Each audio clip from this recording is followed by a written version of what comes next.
नमस्कार दोस्तों।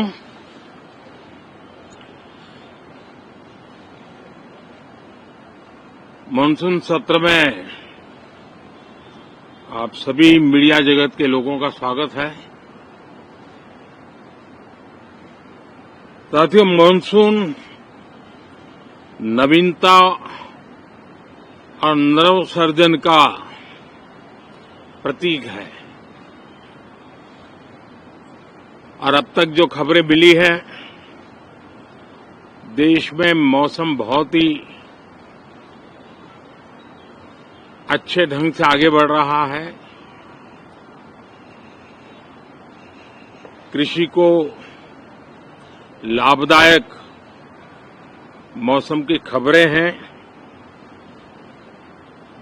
और बारिश किसानों की अर्थव्यवस्था, देश की अर्थव्यवस्था, ग्रामीण अर्थव्यवस्था और इतना ही नहीं, हर परिवार की अर्थव्यवस्था में एक बहुत महत्वपूर्ण होता है। अब तक जो मुझे जानकारी दी गई है, उस हिसाब से पिछले 10 वर्ष में जो पानी का भंडार हुआ है इस बार, वो करीब करीब 3 गुना हुआ है, जिसका आने वाले दिनों में भी देश के अर्थतंत्र को बहुत लाभ होगा। साथियों, ये मानसून सत्र राष्ट्र के लिए ये बहुत ही गौरवपूर्ण सत्र है। ये मानसून सत्र राष्ट्र के लिए एक अपने आप में विजयोत्सव का रूप है।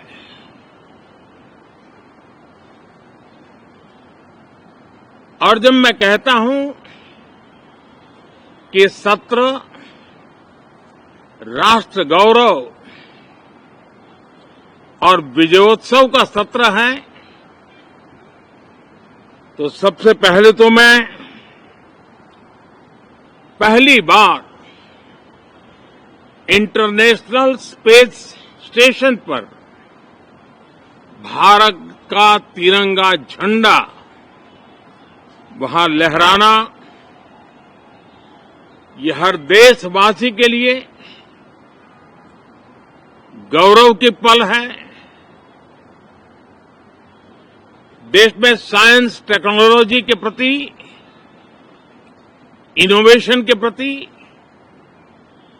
नया उमंग और उत्साह भरने वाली ये सफल यात्रा रही है और पूरे सांसद, लोकसभा राज्यसभा दोनों सदन देशवासी जिस गौरव का अनुभव कर रहे हैं, उसमें एक स्वर से जुड़ेंगे, एक स्वर से इसका यशगान होगा, जो भारत को अंतरिक्ष में नई ऊंचाइयां पर पहुंचाने वाले जो भावी कार्यक्रम हैं, उनके लिए भी प्रेरक बनेगा, प्रोत्साहक बनेगा। साथियों, ये मानसून सत्र एक विजयोत्सव है। पूरी दुनिया ने भारत की सैन्य शक्ति का, भारत के सैन्य के सामर्थ्य का रूप देखा है। ऑपरेशन सिंदूर में भारत की सेना ने जो लक्ष्य निर्धारित किया था, 100% अचीव किया। आतंकियों के आकाओं के घर में जाकर के 22 मिनट के भीतर भीतर ऑपरेशन सिंदूर के तहत उसको जमींदोज कर दिया गया। और मैंने बिहार की एक कार्यक्रम में इसकी घोषणा की थी, जो हमारी सैन्य शक्ति ने बहुत ही कम समय में सिद्ध करके दिखा दिया। और इसमें मेड इन इंडिया सैन्य शक्ति का ये नया स्वरूप, इस पर भी दुनिया बहुत आकर्षित हुई है। इन दिनों विश्व के जिन जिन लोगों से मिलना होता है तो भारत के इस मेड इन इंडिया जो औजार तैयार हो रहे हैं, उसके प्रति दुनिया का आकर्षण बढ़ रहा है।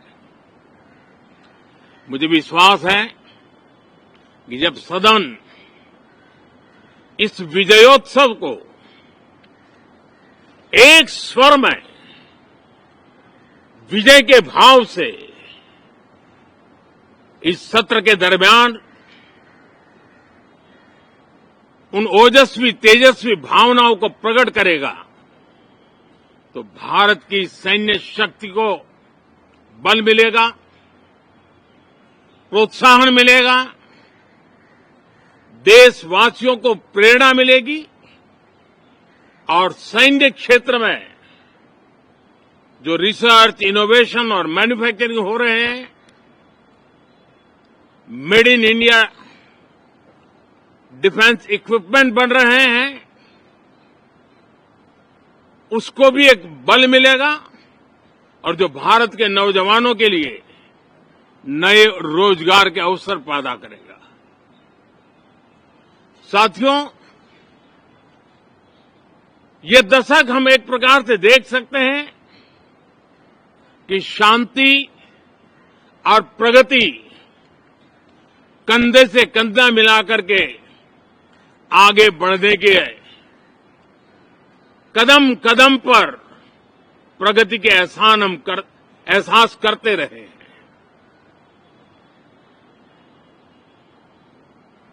देश कई प्रकार की हिंसक वारदातों का शिकार रहा है, लंबे अरसे तक शिकार रहा है। देश आजाद हुआ तब से ये समस्या को हम झेल रहे हैं, चाहे आतंकवाद हो, नक्सलवाद हो। कोई प्रारंभ में शुरू हुआ होगा, कोई बाद में शुरू हुआ होगा, लेकिन आज नक्सलवाद का, माओवाद का दायरा बहुत तेजी से सिकुड़ रहा है। माओवाद को, नक्सलवाद को जड़ से उखाड़ने के संकल्प के साथ देश के सुरक्षा बल एक नए आत्मविश्वास से, तेज गति से सफलता की ओर कदम रख रहे हैं।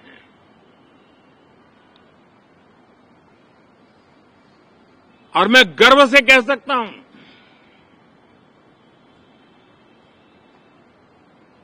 देश में सैकड़ों जिले नक्सल की चपेट में से निकल करके आज मुक्ति का सांस ले रहे हैं। हमें गर्व है कि बम, बंदूक और पिस्तौल के सामने हमारा देश का संविधान जीत रहा है, हमारे देश का संविधान विजयी हो रहा है। देश के उज्जवल भविष्य के लिए साफ दिख रहा है कि कल तक जो रेड कॉरिडोर थे, वो आज ग्रीन ग्रोथ जोन में परिवर्तित होते नजर आ रहे हैं। साथियों, एक के बाद ऐसी घटनाएं देशभक्ति के लिए, देश की भलाई के लिए संसद में पहुंचे हुए हर माननीय सांसद के लिए गौरव का पल है। और संसद के इस सत्र में ये गौरव गान पूरा देश सुनेगा, हर सांसद से सुनेगा, हर दल से सुनेगा। साथियों, आर्थिक क्षेत्र में भी जब 2014 में आप सबने हमें जिम्मेवारी दी, देश फ्रेजाइल 5 की अवस्था से गुजर रहा था।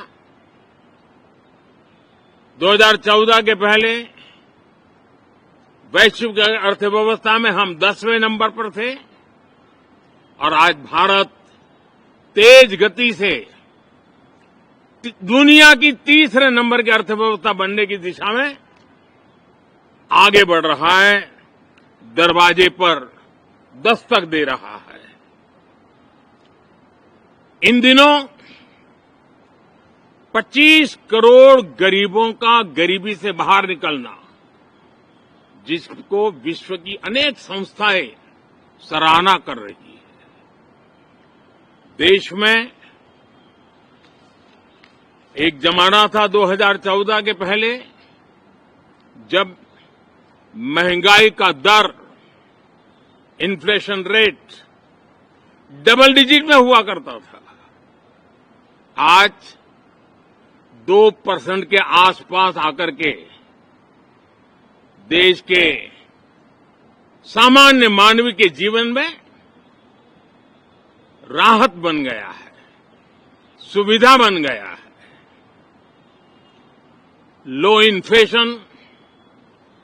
लो इन्फ्लेशन के सामने हाई ग्रोथ एक अच्छे विकास यात्रा की दिशा है। साथियों, डिजिटल इंडिया, यूपीआई आज भारत के एक नए सामर्थ्य को दुनिया देख रही है, पहचान रही है और ज्यादातर देश में उसके प्रति एक आकर्षण पैदा हो रहा है। यूपीआई ने फिनटेक की दुनिया में अपने एक नाम कमाया है। रियल टाइम डिजिटल ट्रांजैक्शन दुनिया में सबसे ज्यादा हो रहे हैं। दुनिया में जितने हो रहे हैं, अकेले भारत में उससे ज्यादा हो रहे हैं। साथियों, पिछले दिनों इंटरनेशनल लेबर ऑर्गेनाइजेशन का एक वैश्विक समागम था और उसमें भारत ने बहुत बड़ी ऊंचाई प्राप्त की है। आईएलओ का कहना है कि 90 करोड़ से ज्यादा लोग भारत में अब सोशल सिक्योरिटी के दायरे में हैं। ये अपने आप में एक बहुत बड़ा अचीवमेंट है। उसी प्रकार से वैश्विक संस्था WHO ने ये कहा है कि भारत अब आंख की जो बीमारी आमतौर पर बारिश के सीजन में ज्यादा देखी जाती थी, ट्रैकोमा, अब भारत को WHO ने ट्रैकोमा फ्री घोषित किया है। तो आरोग्य के क्षेत्र में भी ये अपने आप में एक महत्वपूर्ण भारत के लिए सिद्धि है। साथियों, पहलगाम की क्रूर अत्याचार, नरसंहार पूरी दुनिया चौंक उठी थी। आतंकवादी और आतंकवादी के आके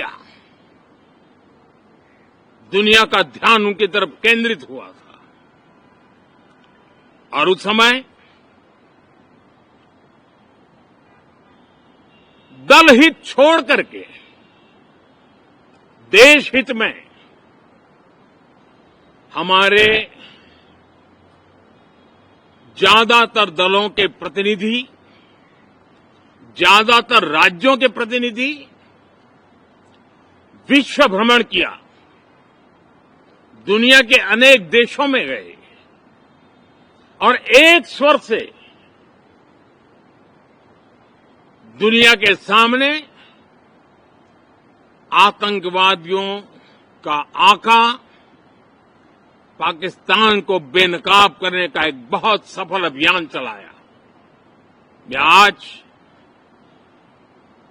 राष्ट्रहित में किए गए इस महत्वपूर्ण कार्य के लिए उन सभी सांसदों की सराहना करना चाहता हूं, सभी दलों की सराहना करना चाहता हूं और इसने देश में एक सकारात्मक वातावरण पैदा किया। विश्व ने भारत की बात को स्वीकार करने की दिशा में अपने मन के द्वार खोले और इसके लिए ये हमारे सांसदगण, हमारे राजनीतिक दल सराहना करने के मेरे लिए सौभाग्य है। साथियों, हम जानते हैं कि ये स्पिरिट, एक स्वर, एक एकता का वातावरण देश को कितना उत्साह से भर देता है। विजयोत्सव का ये पर्व इस मानसून सत्र में भी उसी भाव से प्रकट होगा। देश की सैन्य शक्ति को सराहना करेगा, देश के सामर्थ्य का गौरवगान करेगा और देश के 140 करोड़ नागरिकों को नई प्रेरणा का कारण बनेगा। मुझे विश्वास है कि हम सब मिलकर के डिफेंस के क्षेत्र में आत्मनिर्भर होने के इन प्रयासों को बल दें, सेना के सामर्थ्य की सराहना करें और मैं आज देशवासियों के सामने जरूर कहूंगा और देश के राजनीतिक दलों से भी कहूंगा कि देश ने एकता की ताकत देखी है, एक स्वर का सामर्थ्य क्या होता है देखा है। तो सदन में से भी सभी माननीय सांसद उसको बल दें, उसको आगे बढ़ाएं और मैं जरूर कहूंगा, राजनीतिक दल अलग अलग हैं, हर एक का अपना एक एजेंडा है, अपनी एक भूमिका है, लेकिन मैं इस वास्तविकता को स्वीकार करता हूं कि दल हित में मत भले न मिले, लेकिन देश हित में मन जरूर मिले। इसी एक भावना के साथ इस मानसून सत्र से देश के विकास यात्रा को बल देने वाले, देश की प्रगति को बल देने वाले, देश के नागरिकों को सामर्थ्य देने वाले अनेक विधेयक प्रस्तावित हैं। सदन विस्तृत चर्चा करके उसको भी पारित करेगा। मेरी सभी माननीय सांसदों से उत्तम डिबेट चलाने के लिए शुभकामनाएं हैं। बहुत बहुत धन्यवाद।